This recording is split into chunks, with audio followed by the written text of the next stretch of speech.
बारिश तो नहीं हो रही है, बस पैसे की बारिश हो रही है बस। बारिश का तो पता ही नहीं है कब होगी कब नहीं होगी, लेकिन ये तो जरूर मालूम है कि पैसे की बारिश तो होना ही होना है। तो हो रही है, मालिक के पास है भाई पैसों की बारिश। अपना नहीं तो क्या हुआ, पैसा तो है हमारे हाथ में।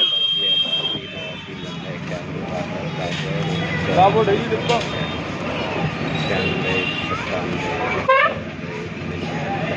क्या आप बताया तो 10 जेफर 300 ग्राम, एक कहने खाने 2 4 6 8 अरे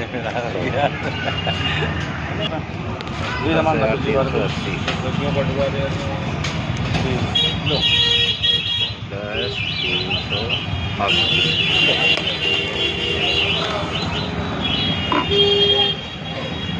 छुट्टी कट्टा कितना पड़ेगा? छुट्टी कट्टा नहीं गंदे